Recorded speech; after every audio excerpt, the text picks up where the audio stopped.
টিনের চালে কাউয়া, ইউনুস আমার শাহুয়া, 1 2 3 4 ডক্টর ইউনুসের পুটকিমার। 2018 সালে আমার একটা বই প্রকাশিত ছিল, যেটা ওই সময় এবং আমার জীবনের প্রথম গুরুত্বপূর্ণ সাহিত্য। আমার লেখা তৃতীয় উপন্যাস, যে হীরকখণ্ডে ঘুমিয়ে কুকুর দল। সাধারণত আমি আমার বই নিয়ে কোথাও কথা বলি না, কারণ আমি মনে করি যে আমার বই অ্যাটলিস্ট 80% অফ দ্য বুকস যেগুলো আমি লিখছি সেগুলো খুবই গুরুত্বপূর্ণ আমি বলবো। কারণ আমার মনে হয় না যে আমার বই বাংলাদেশের একটা মেজরিটি পড়ছে, কারণ এইটা ওইভাবে কখনোই বাংলাদেশে বা অন্য কোথাও জায়গা করবে সেটা আমি কখনো আশা করি না। এর পিছনে অনেক ধরনের পলিটিক্যাল কারণ আছে। তবে আরও একটা বড় ব্যাপার হচ্ছে যে আমার ধারণা, যদিও আমি জানি যে প্রচার এই প্রসার টাইপের জিনিসগুলা বাংলাদেশের মতো জায়গাতে খুব ভদ্রভাবে কাজ করে না, অত্যন্ত নগ্নভাবে কাজগুলো করতে হয়, যেখানে আমার নিজস্ব কিছু ধারা ছিল যার বাইরে আমি কখনো প্রচার করি না, মানে খুবই সিস্টেমেটিক ওয়েতে। যেমন বাংলাদেশে প্রথম গিভ অ্যাওয়ের ব্যাপারটা আমি নিয়ে আসছিলাম, তারপরে বিভিন্ন পোলিংয়ের মাধ্যমে বাংলাদেশে আমি প্রথম প্রচারণা শুরু করি, যেটাকে পরে প্রত্যেকেই কাজে লাগিয়েছে, এবং সেটা নামে কোনো আক্ষেপ না। আমি চেয়েছিলাম যে বাংলাদেশ ইন্ডাস্ট্রিতে প্রচারণাগুলো আরও আধুনিক হয়ে উঠুক। কিন্তু আজকে এই কথাটা বলার পেছনে একটা গুরুত্বপূর্ণ কারণ হচ্ছে যে স্লোগান। এই যে আমরা কিছুদিন আগে দেখলাম যে ঢাকার রাস্তায় ছাত্ররা স্লোগান দিল, যে তারেক জিয়াকে নিয়ে বেশ কিছু স্লোগান দিল। তাদের মধ্যে একটা হচ্ছে যে টিনের চালে কাউয়া, তারেক জিয়া শাওয়া, অথবা 1 2 3 4 তারেক জিয়ার পুটকিমার। তো এইগুলো নিয়ে তো বিএনপি প্রচণ্ড ক্ষেপে আছে, এবং ক্ষেপে থাকার যথেষ্ট কারণ আছে। কিন্তু আমার এই খবরটা যখন আমি দেখলাম, তখন আমার মুখে একটা খুবই অদ্ভুত একটা হাসি কিছুক্ষণের জন্য থাকলো, তারপরে আমি আবারও মানে স্ক্রল করে গেলাম আর কি। কারণ হচ্ছে যে এই স্লোগানটা আমি দিয়েছিলাম 2018 সালে ওই বইটার মধ্যে আর কি, যে হীরকখণ্ডে ঘুমিয়ে কুকুর দল। এবং এই বইটা হচ্ছে আমার কাছে মনে হচ্ছে যে সবচেয়ে বেশি গ্রহণযোগ্যতা পেয়েছিল আমার বয়সী মানুষজনের কাছে, কারণ আমি জাস্ট রুয়েট থেকে, মানে যেই মাত্র আমি গ্র্যাজুয়েট করি ওই সময় এটা প্রকাশিত হয়। কারণ আমি ওটা একদম 4th ইয়ারে লিখতেছিলাম আর কি। একদম ফার্স্ট ইয়ার থেকে শুরু করে 4th ইয়ার পর্যন্ত একজন ছাত্রের মনস্তত্ত্ব কীভাবে পরিবর্তন হয়। এবং সবচেয়ে বড় কথা যে এই বইটা কেন থ্রিলার সাহিত্যের জগতে খুবই গুরুত্বপূর্ণ, কারণ বাংলা সাহিত্যে প্রথমবার আমি এই জিনিসটার উপর সম্ভবত কাজ করছি, যেখানে গল্পের একদম শুরুতে খুনিকে কিভাবে খুন করছে এন্টায়ার ডিটেইলস পাঠকের কাছে দিয়ে দেওয়া হয়েছে। এবং যে প্রোটাগনিস্ট সে এটা জানে, সে ওটা দেখছে যে কীভাবে খুনটা করা হয়েছে, কারণ সে সরকারি বিশ্ববিদ্যালয়ে, এটা স্পয়লার না কারণ এটা 34 পৃষ্ঠার মধ্যে পেয়ে যাবেন আপনারা, সরকারি বিশ্ববিদ্যালয়ে সে পড়াশোনা করতে আসছিল। তো সে হচ্ছে এই খুনটাকে দেখে ফেলে। কিন্তু এখানেই আমার আসল কাজ করা জায়গা ছিল, যে লেখক হিসাবে কি আমি এতটা কাবিল হয়ে উঠতে পারছি যেখানে খুনকে করছে, খুনিকে কি হয়েছে না হয়েছে সব জানা থাকার পরও কি একটা মানুষ 450 পৃষ্ঠার একটা বই পড়ে শেষ করতে পারবে? কারণ বইটা 450 পৃষ্ঠার একটা বই। এবং আমাকে খুবই মানে চমকে দিয়ে বলবো না, আমি এটা আশা করছিলাম যে মানুষ এটাকে ব্যাপকভাবে ভালোবাসছিল, এবং তখন যারা ইউনিভার্সিটিতে পড়তো তাদের মধ্যে খুব বড় একটা সংখ্যক শিক্ষার্থীরা এই বইটা পড়েছিল।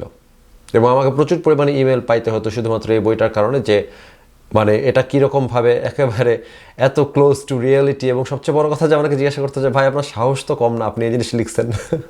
তার কারণ অবশ্যই তখন ছাত্রলীগের দৌরাত্ম ছিল। এবং আপনারা এই বইটা পড়লে বুঝতে পারবেন যে একটা এলিমেন্টও বাকি নাই পাবলিক ইউনিভার্সিটিতে যেই ধরনের অনিয়মগুলো হয় না। এবং এটা আসলে ব্যাপার না, এটা তো থ্রিলার বই। আমি তো এখানে আসলে হুমায়ুন আহমেদের সাহিত্য চর্চা করতে আসি নাই, যেখানে শুধুমাত্র জীবনবোধ, মধ্যবিত্ত কি গরিবী অবস্থায় আছে, মানে প্রভার্টি পর্নের যে ব্যাপারটা আছে এটাতে আমি কখনোই ঢুকি নাই। আমি মধ্যবিত্তের গল্প লিখি না, আমার বই পড়ে হু হু কান্না করবে না মধ্যবিত্ত, নিজের দুঃখ তার ওখানে পাবে না, বাট পাইতেও পারে। কিন্তু পয়েন্ট ওইটা না, পয়েন্ট হচ্ছে যে ওইখানে একটা অংশ থাকে যেখানে তারা একটা আন্দোলনের জড়িত হয়, মানে যুক্ত হইতে হয় আর কি, যেটা আমার জীবনে যে কয়েকটা আন্দোলন হয়েছে রুয়েটে পড়া অবস্থায়, তার মধ্যে সবচেয়ে গুরুত্বপূর্ণ আন্দোলন ছিল 33 ক্রেডিটের আন্দোলন। সেটারই একটা খুবই ডিরেক্ট একটা উদাহরণ ওইখানে আছে। এবং সবচেয়ে বড় কথা যে হীরকখণ্ডে ঘুমিয়ে কুকুর দল বইটার স্পেশালিটি ছিল এটা, যে 100+ ঘটনার কম্পাইলেশন ওখানে আছে। মানে গল্পের মধ্যে যে ঘটনাগুলো চলে আসতেছে বিশ্ববিদ্যালয় জীবনে, আমি চাইলেই পুরাপুরি কাল্পনিক ঘটনা দিয়ে সেগুলো লিখতে পারতাম, কিন্তু আমি এই প্রমিসটাই পাঠকের কাছে করছি একদম শুরুতে, যে এখানে যা যা বলা হয়েছে, যা যা ঘটনা ঘটছে, সবগুলোই বাংলাদেশে ঘটছে কোনো না কোনো পাবলিক ইউনিভার্সিটিতে। আমি শুধু কিছুটা ক্রিয়েটিভ ফ্রিডম নিয়ে একটা গল্পের মধ্যে সবগুলো কেন ঢুকাইছি, এবং এই কারণে মনে হয় যেটা বাংলাদেশ সমস্ত পাবলিক ইউনিভার্সিটি একটা দলিল হয়ে থাকছে। কিন্তু ইভেনচুয়ালি আন্দোলনের মধ্যে একটা পর্যায়ে কিছু ছাত্রকে স্লোগান দিতে দেখা যায় যে সাবু স্যারকে নিচে ফেলে পুটকি মারো তালে তালে, এবং এরপরে হচ্ছে এই স্লোগানটা আমি অলওয়েজ দিতে চাইছি ক্যাম্পাসে বা অন্য কোথাও, কিন্তু কখনো এটা দেওয়ার মতন পরিবেশ পাওয়া যায় নাই, কারণ আমি শুরু করলে যে বাকিরা দেবে এর কোনো গ্যারান্টি নাই। বাট অ্যাপারেন্টলি কেউ না কেউ ইভেনচুয়ালি এটাকে একদম রাস্তায় নিয়ে আসছে আমার বই থেকে। বাট এটার জন্য আমি আসলে যে খুব হ্যাপি হইতে পারতেছি তাও না, কারণ এই স্লোগানটা এবং পুরো জিনিসটাই বিএনপির বিরুদ্ধে যে এই ধরনের একটা প্রচারণা এবং বিএনপিকে -2 করে দেওয়ার যে একটা ধান্দা শুরু হয়েছে, এইটা কমপ্লিটলি আমি সম্পূর্ণভাবে এটার সাথে আমি দ্বিমত পোষণ করি। এখানে যা হচ্ছে সেটা অত্যন্ত নোংরা একটা জিনিস হচ্ছে। বিএনপিকে আওয়ামী লীগের মতোই বের করে দেওয়ার চেষ্টা করা হচ্ছে, যাতে করে বাংলাদেশে আর ওই ধরনের মধ্যপন্থার অথবা বা জাতীয়তাবাদী কোনো ধরনের রাজনীতি চলতে না পারে। এটা হচ্ছে কারা সাপোর্ট দিচ্ছে, যেই পক্ষটা এটাকে, আমার যেটা টেক আর কি এখানে, যে যেই পক্ষটা এই জিনিসটা শুরু করছে, যে তারেক জিয়াকে ভিলেনাইজ করা বা বিএনপিকে ভিলেনাইজ করার যেই আন্দোলন থেকে শুরু করে জনসমাগম নিয়ে আসাটা, যেই পক্ষটা শুরু করছে, সেই পক্ষটা আসলে এটাতে সবচেয়ে বেশি পার্টিসিপেট করতেছে না, বাই দ্য ওয়ে। এটা আমার অবজারভেশন।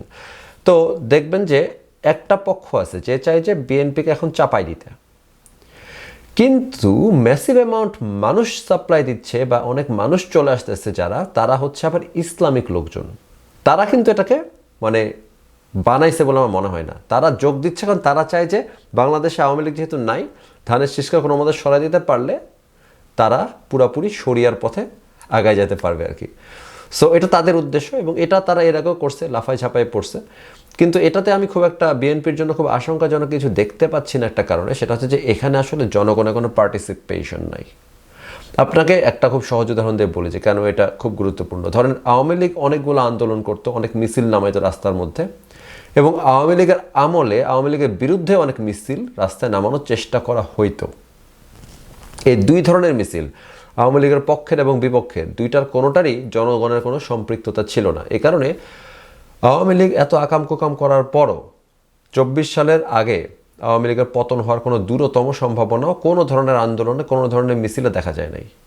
এবং যখন আওয়ামী লীগের যে মিছিলগুলো নামানো হইতো, সেগুলোর কারণে বিএনপি বা তার কোনো বিরোধী দলের বিপদে পড়ার, দুর্বল হয়ে যাওয়ার কোনো ঘটনাই, কোনো মানে সম্ভাবনাই ওই ধরনের মিটিংগুলা, ছাত্রলীগের মিছিলগুলা, আওয়ামী লীগের মিছিলগুলা ওই ধরনের কোনো কিছু করতে পারে নাই।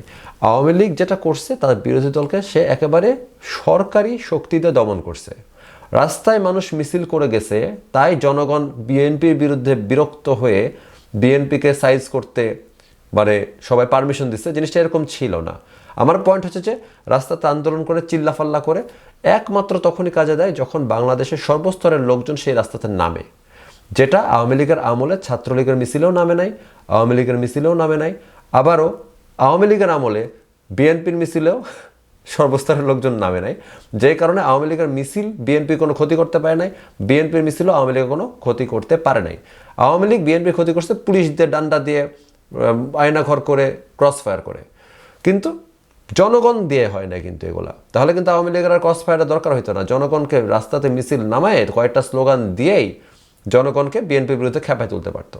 সেটা কিন্তু আওয়ামী লীগ করতে পারে নাই, অ্যান্ড তখন বিএনপিও করতে পারে না আওয়ামী লীগের বিরুদ্ধে। তো এখন যে ধরনের স্লোগানগুলো চলতেছে, যে তারেক জিয়ার বিরুদ্ধে স্লোগান অথবা বিএনপির বিরুদ্ধে স্লোগান, এগুলো আসলে বিএনপির কোনো ক্ষতি করতে পারবে না। কিন্তু আমার প্রবলেমটা হচ্ছে যে এই ইন্টেনশনটা কিন্তু খুব ভালো না।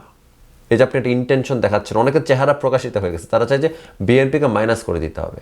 এখন বিএনপির তো আকাম কুকামের কোনো সীমারেখা নাই, ওইটাতেও তো ঢুকে ব্রহ্মা ফিসিতে ঢুকে লাভই নাই আর কি। কিন্তু পয়েন্ট হচ্ছে যে এইটা হচ্ছে যেটা দেখতে পাচ্ছেন যে বিএনপি অথবা এর আগে আওয়ামী লীগ যখন ছিল, তখন এই ধরনের আলোচনাগুলো আমরা একইভাবেই করতাম, যে বিকল্প দেখান টাইপের যে প্রশ্নটা উঠছিল, তার কারণ ছিল এটাই যে আওয়ামী লীগ যে কাজগুলো করে, আওয়ামী লীগ যে প্রতিষ্ঠানগুলো ধ্বংস করছে ওর সামথিং, সেগুলো আসলে এমন না যে আওয়ামী লীগকে সরাই দিলে সমাধান হয়ে যাবে, ওখানে বিএনপি আসলে বিএনপি তাই করবে। এটার জন্য নির্বাচন জরুরি না আর কি। মানে বাংলাদেশের রাজনীতি কীভাবে কাজ করে, আমি যদি এভাবে বলতে চাই যে বাংলাদেশের রাজনীতি কাজ করে স্ট্রিট পাওয়ার থেকে, এবং এটা হীরকখণ্ডে ঘুমিয়ে কুকুর দলে আছে। এবং সবচেয়ে বড় এই বাংলাদেশের রাজনীতি কীভাবে কাজ করে, কি হওয়া উচিত, এইটার সবচেয়ে বড় মানে আমার থিসিস যেটা, সেটা হচ্ছে জাদুঘর পাতা আছে এইখানে, এবং এইখানে জাদুঘর পাতা আমাদের নামে 2টা বই আছে আমার, 1000 পৃষ্ঠা 2টা মিলে। তো এটা হচ্ছে এখন মধ্যে আমার সবচেয়ে পপুলার বই। এখানকার একটা ক্যারেক্টার আছে যাকে অনেকে ফ্যান্টাসাইজ করে, অনেকে তার নাম নিজের নাম পাল্টায়, তার নামে নাম রাখছে, ফেসবুক আইডি খুলছে, এসব হয়েছে। তো ব্যাপার হচ্ছে যে এই আমার সবচেয়ে ফেমাস বইটা, যেটা এই 2 খণ্ডে সমাপ্ত আর কি, 1000 পৃষ্ঠার। সো এই বইটার মধ্যে আমি ওটা দেখাইছি যে মানে বাংলাদেশের রাজনীতিতে যেটা আসলে হয় সেটা হচ্ছে যে ভোটের রাজনীতি হয় না বাংলাদেশে হয় হচ্ছে মানে স্ট্রিট পাওয়ার কাট করতে যদি কারো পারেন তাহলে সে পঙ্গু, সে আর ভোটে জিততে পারবে না। এই স্ট্রিট পাওয়ার যে কাট করতে হয়, তা নাহলে যে ভোটে কেউ জিততে পারবে না, এইটা জাদুঘরের সেকেন্ড পার্টের শুরুতে দেখানো হয়। এটাও স্পয়লার না, আমার গল্প এত ম্যাসিভ, আমি যদি আপনাকে গল্পের 25% বলে দিই তারপর কোনো স্পয়লার হবে না। আমি মনে করি যে সবচেয়ে দুর্বল গল্প পৃথিবীর, যেগুলা শেষ লাইনটা পড়ে দেখবেন কে খুনি কে, মানে খুনিটা কে অথবা খুনটা কীভাবে করা হয়েছে, এইটা জানার জন্য যে বই পড়তেছেন, ওই বইটা সবচেয়ে দুর্বল বই। ওখানে টুইস্ট পাইলেন, খুশি হয়ে গেলেন, এটা ব্যাপার না। গল্প লিখতে হবে এমনভাবে যেন গল্পের প্রত্যেকটা পৃষ্ঠা মিনিংফুল হয়, মনে রাখার মতন হয়, এবং রিপিটেশন না হয়। একটা কথা 100 বার তো বলতে হবে না আপনার, এবং আপনাকে একই জিনিস বারবার পেঁচায় নিয়ে যেতে হবে না। বাট এনি হাও, আমি যেটা বলতে চাচ্ছিলাম যে ওইটুকু বললে কোনো প্রবলেম নাই জাদুঘরের ওই অংশটুকু। তো জাদুঘর সেকেন্ড পার্টে দেখা যায় যে অক্ষরাস্ত্র নামের একটা গ্রুপ, যেটা হচ্ছে বাংলাদেশের ক্ষমতা দখল করার চেষ্টা করতেছে, জঙ্গি একটা সংগঠন। এবং আমি আসলে যেটা করার চেষ্টা করছিলাম এই 2টা বইয়ের যেটা বটম লাইন, সেটা হচ্ছে যে একটা জঙ্গি কীভাবে জঙ্গি হয়ে যায়, বা জঙ্গি সংগঠন কীভাবে কাজ করে, বা তাদের সাইকোলজিটা কি, এইটাকে আমি এত সুন্দর করে নিয়ে আসছিলাম একটা রাজনৈতিক দল অথবা একটা গুপ্ত সংঘের ভেতরে, যেটা আসলে আমি বোঝার চেষ্টা করতেছিলাম ইসলামিস্টরা কোন মাইন্ডসেটে এই জিনিসগুলো করতে পারে। এই জন্য আমি প্রচুর পরিমাণে সাইকোলজি পেপার পড়ছি। আপনি দেখবেন যে 2 নম্বর বইটার পিছনে কিছু রেফারেন্স আছে, মানে পিয়ার রিভিউড জার্নাল পেপারের। প্রথমটাতে এরও অনেক বেশি পেপার পড়ে আমি বইটা লিখছি, কিন্তু মানে বই পড়ার সময় বুঝবেন না তত্ত্ব কথা হচ্ছে, মনে হবে যে খুবই সাসপেন্স, ধাপ ধাপ করে পৃষ্ঠা চলে যাচ্ছে, যুদ্ধ হচ্ছে, মারামারি হচ্ছে। বাট ওইটা প্রত্যেকটা জিনিস আমি লিখছি সবগুলা পিয়ার রিভিউড জার্নাল পড়ে লিখছি। বাট গল্পকারের কাজ তো এটাই যাতে গল্প মনে হয়। কিন্তু এই জিনিসটা যখন আমি লিখছিলাম তখন এই যে আপনার যেই গ্রুপটার কথা বলতেছি, যারা দেশের ক্ষমতা দখল করতে যাবে, এইগুলো সব কিন্তু আমি ইসলামিস্টদের মাইন্ডসেট বোঝার জন্য লিখছি। ব্যাপারটা কি দাঁড়াইছে তারপরে ইভেনচুয়ালি যেটা দাঁড়াইছে যে আমার রিডাররা তাদেরকে হিরো বানায় ফেলছে, এরা তো পারফেক্ট, এদের মতো হইতে হবে, এবং এরকমই কিছু একটা আমাদের দরকার, জাদুঘর পাততে হবে। সেটা হচ্ছে আমার রিডাররা এই ইন্টারপ্রিট করছে, যদিও মানে আমার পুরো উদ্দেশ্যটা ছিল একটু ডিফারেন্ট। এনিহাও, তো ওই গ্রুপটা যেটা করার চেষ্টা করে দ্বিতীয় বইয়ের শুরুতে, সেটা হচ্ছে তারা খুবই চালাকির সাথে একটা কাজ করে। তো তাদের কাছে কিছু এরকম মানে জঙ্গি টাইপের লোকজন আছে যারা গানস পাইছে। গানস কেমনে পাইছে সেটা প্রথম বইয়ের মধ্যে আছে। তো ওদের কাছে অস্ত্র আছে, কিছু গাড়ি টাড়িও কিনতে পারছে, কিছু হাইড আউট আছে ঢাকার মধ্যে। তো গল্পের শুরুটা এভাবে হয়, সেকেন্ড পার্টের শুরুটা এভাবে হয় যে একটা ছেলে চা খাইতে নিচে নামে, তো সে দেখা যায় তার সামনে দিয়ে একটা এরকম মানে গাড়ি চলে যাচ্ছে, এবং যাওয়ার সময় ওইদিকে পোস্টার লাগাচ্ছিল কিছু পোলাপান, যারা পোস্টার বয়, ধরেন যে বিএনপির পোস্টার বা আওয়ামী লীগের পোস্টার। অ্যাকচুয়ালি এই পুরো বইটা আওয়ামী লীগের পতন নিয়ে লেখা আর কি, বাট বিএনপির ক্ষেত্রে এটা সত্য হতে পারে, ক্ষমতায় যেই থাকুক। তো আওয়ামী লীগের লোকজন পোস্টার লাগাচ্ছে, তো এই গাড়িটা যাওয়ার সময় যেটা করে যে ওরা সাবমেশনের ব্যাপারে টাস করে গুলি করে, 2জন পোস্টার বয়কে গুলি করে মেরে দিয়ে চলে যায়। তো ওরা যেটা করা শুরু করে, যে অক্ষরাস্ত্র যেটা করা শুরু করে সেকেন্ড বুকের মধ্যে, যে তারা স্ট্রিট পাওয়ার কাট অফ করা শুরু করে। যে পোস্টার লাগাচ্ছে তারা যে গুলি করে দিচ্ছে, কোন এলাকা থেকে কে এসে কারে গুলি করতেছে সেটা বোঝা যাচ্ছে না, কিন্তু ওদের কথা হচ্ছে যে আওয়ামী লীগের নেতাকর্মীকে ওরা গুলি করতে যায় নাই। ওরা আওয়ামী লীগের কোনো পোস্টেড নেতা, কোনো পোস্টেড কর্মী, কোনো মন্ত্রী, কোনো এমপি, কোনো প্রধানমন্ত্রী কারো দিকে যাচ্ছে না, কিন্তু তারা প্রথমে এসে গুলি করে পোস্টার যারা লাগায় সবাই মেরে ফেলতেছে, পাতি নেতা যেখানে আছে সবাই মেরে ফেলতেছে। আমার পয়েন্ট হচ্ছে যে এইটাই একমাত্র উপায় যে বাংলাদেশে কাউকে দুর্বল করে দেওয়া। ধরেন একটা অঞ্চলে আওয়ামী লীগ এতদিন ছিল ক্ষমতায়, তখন ওই অঞ্চলে কিছু পোলাপান ছিল যারা চাঁদা তুলতো, ডিশের ব্যবসা করতো। ছাত্রলীগই করতো, মানুষ কেন ছাত্রলীগ করতে চাইতো এটা অনেকে জানে না, সাধারণ শিক্ষার্থীরা, এটা খুবই লজ্জার ব্যাপার আর কি। তো মানুষজন ছাত্রলীগ করতে যাইতো এই কারণে বিশ্ববিদ্যালয় থেকে শুরু করে ওই ঢাকার এলাকায় বিভিন্ন এলাকায় কোন টেন্ডার দেওয়া হচ্ছে, কোন প্রজেক্ট কাকে দেওয়া হচ্ছে, এগুলো ছাত্রলীগের লোকজনকে বলতো তোমরা সামলাও। ওইখান থেকে ওরা টাকাটা মারতো, ওইখান থেকে ওরা বড়লোক হইতো, ওইখানে এই কারণে এই টাকার লোভটার কারণে মানুষ ছাত্রলীগ করতো। আপনাকে মনে ছাত্রলীগ করলে একটু হলে থাকতে দিবে আর কয়েক হাজার টাকা দিবে, এই জন্য করতো। অনেকে কোটিপতি হয়ে গেছে যে ভালো ভালো দাও মারতে পারছে। সো যখন আপনি এরকম ছাত্রলীগ মানে আওয়ামী লীগ যখন ক্ষমতায় থাকে, এলাকার কিছু লোক আছে তারা পাওয়ারফুল, তারা মাস্তান, তারা হয়তো মানুষজনের হাড্ডি গুড্ডি পিড়ায় পুড়ায় ভাইঙ্গা ভুঙ্গা এতদিন ধরে বিশাল রেপুটেশন কামাইছে, বিশাল বিশাল ভাই এলাকার। ওই ভাইয়ের লোকজনই দেখবেন আওয়ামী লীগ করে, ওই ভাইয়ের লোকজনই ডিশের ব্যবসাটা পায়। তো সরকারও জানে, শেখ হাসিনাও জানে যাচ্ছে ওই এলাকায় ধরেন জসিম ভাই খুবই প্রভাবশালী, সবাই না মায়েরা টেঙ্গি ভেঙে দিচ্ছে, 3-4টা খুনটুন করছে, সবাই ওরা ভয় পায়। জসিম ভাইকে দেওয়া হয়েছে ওই এলাকার সমস্ত এই ধরনের ম্যানেজমেন্টের কাজ। সে ডিশের ব্যবসাতে কাকে দিতে হবে, কখন দিতে হবে, মানে ব্যবসা, সব ইন্টারনেটের ব্যবসা সে করতেছে, ওখানকার ছোটোখাটো সমস্ত প্রজেক্ট তারা নিয়ে নিচ্ছে। তো এইটা এমন না যে আওয়ামী লীগ পড়ে গেলে ওইখানে জসিম ভাই হয়তো পলাতক হয়ে গেল, কারণ সে তো বিএনপির যে কটা গুন্ডা ছিল মায়ের ওপর রাখছে এতদিন। তো বিএনপির গুন্ডাদেরকে কেন মায়ের ওপর রাখছে? প্রবলেমটা কি? ধানের শীষার নৌকার প্রবলেম না কিন্তু। বিএনপির গুন্ডা চাই ডিশের ব্যবসাগুলো আমি করব, বিএনপির গুন্ডা চাই যে আমি ইন্টারনেটের ব্যবসা আমি করব, এখানকার প্রজেক্ট আমি নিব।